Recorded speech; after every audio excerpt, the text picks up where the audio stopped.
DNA mixtures can be a little bit more complicated. So a simple mixture is 2 donors have contributed DNA to a sample.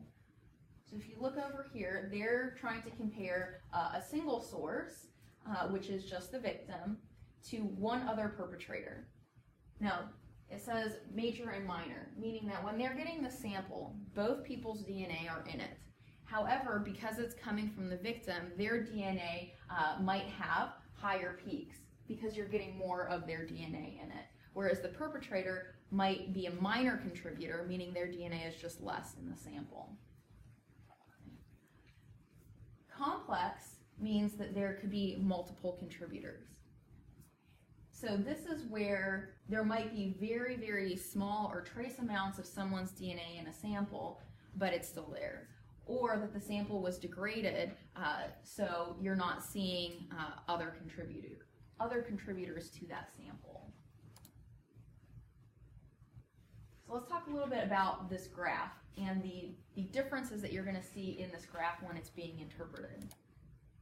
So first is what they call the noise. And this is present in all samples. It's really small peaks, you can see from far over here on the left. It's peaks along the baseline which indicate air bubbles or crystals or some contamination within the machine. The problem with noise is that it can actually mask some of the contributors, it can mask some of the alleles that are actually there, or it can be mistaken for a contributor. Because we're dealing with such a small a picogram, since it is so incredibly small, having noise there is part of the machine. It's just looking at something so small can be masked, right? The other issue with these are what they call is the blob, which is just excess dye. It tends to be very wide shaped, and it can actually mask true alleles. So you need an expert that knows this terminology, as well as can differentiate of, yes, this is just excess dye, or no, there might be a true allele that this is masking right now. And finally, you have the stutter, and so this is the machine just slipping forwards and backwards when the DNA is being copied, and so this is just kind of like a hiccup. So if you see right here, it's just a very small kind of hitch in the graph. It usually comes right before or after real peaks or after alleles, or before the allele. So that is just, the machine working. Now we talked a little bit about this, but there are 4 different types of stochastic effects that you're going to see. One is that the peak imbalance. So even though you might have a good amount of a sample, some of the peaks might be lower than another. Okay, it doesn't mean too much because you're still getting the numbers that you need, like the 10 and the 11 there. But on the graph, it may show a different imbalance between the two. You also might have an allele dropout, which is the allele is just not detected in that case. Increased stutter, so the machine is kind of going a little bit of haywire, so you may see that the stutter is far higher than it normally is in certain cases. Or the allele has dropped in, meaning an allele is not part of the original sample being detected.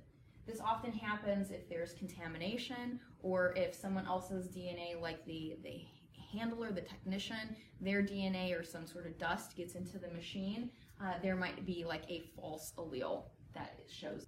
So degradation is the breaking down of the sample. And you know that a sample has degraded when you see the graph, right? The top one is a very good, high quality DNA sample. You're going to see the alleles spike up very high. If you have a degraded sample, the heights of the alleles are not going to be as high, or you might not be able to have to locate all of the loci on there to get a good analysis. So what causes this degradation? There is the collection procedure was done improperly. So ask yourself how long before the item was collected or before it was tested. was the correct area collected.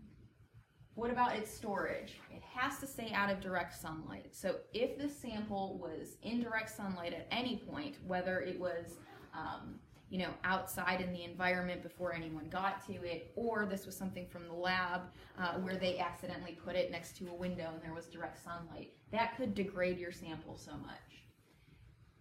How about the packaging? So paper containers have to be used when they're collecting DNA samples. So if it's a sweatshirt or if it's a swab, it has to go in paper.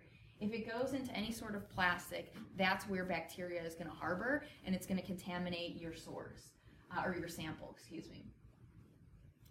Think about the time and the environment. How long was that sample sitting there before it was collected or before it was tested, and what was the temperature that it was held at? There are certain samples that need to be refrigerated where other samples do not need to be. So you have to be very critical in your cases to determine, did any of this exist and is the sample degraded?